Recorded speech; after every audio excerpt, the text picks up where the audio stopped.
Hey, Tim, we've got another great topic to cover. The industry certainly had plenty of warning from Google that they were shuttering the traditional Lots of Google leash. analytics in July 1st. We had lots of time to prepare for it. Now we're on the other side of that. What have you seen in terms of changes? What are companies doing with the new offering from Google?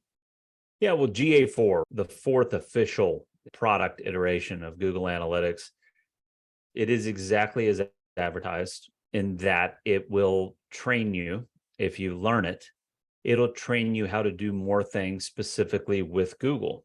And if you get around and play with it a little bit, you start to notice that it's not so open to have you plugging a bunch of other things into it the way that it was before.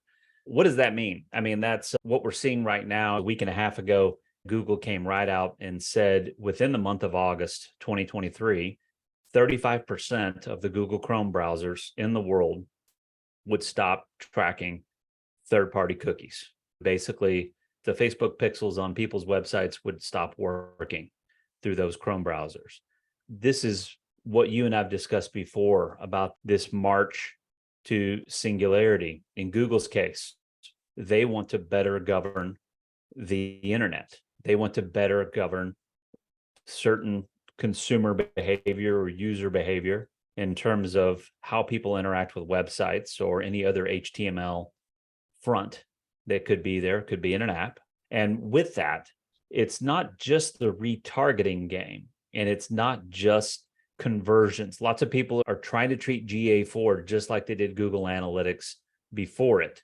And that's not wrong. I mean, it's hard for humans to change, and we have to keep doing what we did before and capturing events and conversions and things like this. But at the end of the day, what Google's going to do, and obviously August is going to be a wake-up call. If you think about that for the really large brands among us, if 35% of the world's Google Chrome browsers, we don't know where those 35% are. Could be evenly distributed around the world. If they want to run an A/B test between countries, could be really interesting how they do that.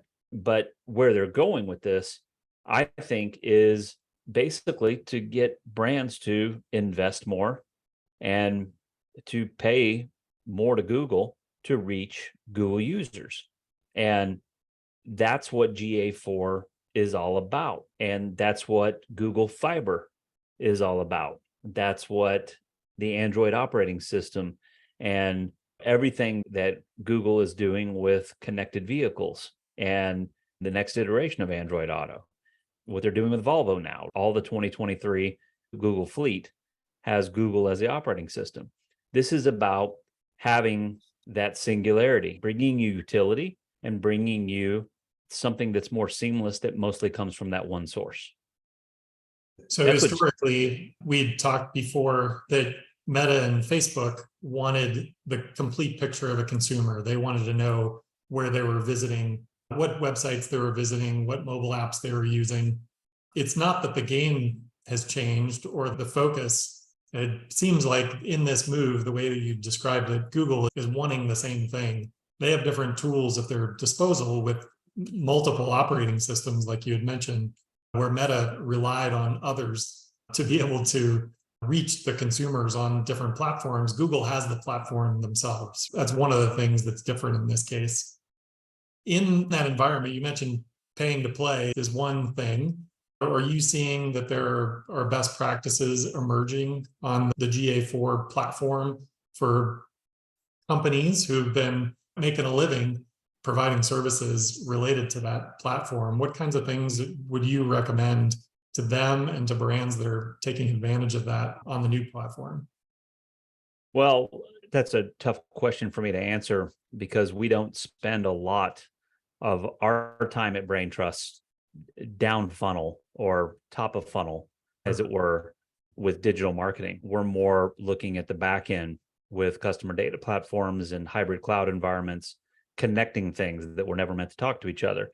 Google Analytics has always been in that mix. So our exposure to GA4 and being able to take those conversion events and other things that it's tracking and to be able to use that as intelligence within the larger environment of a customer data platform specific to a customer record or to cohorts or audience segments. That's something that we're starting to do. The thing that I would give you is that I think it's wrong for anyone out there who's a digital marketing strategist or worse, a thought leader, anything past implementing GA4, just to get it up and running. That's where there is a more direct script to follow. That makes sense. Google's done a fine job of merchandising YouTube videos that show you how to do this. And they do with everything else. They encourage the community of digital marketers to share how they're working with it.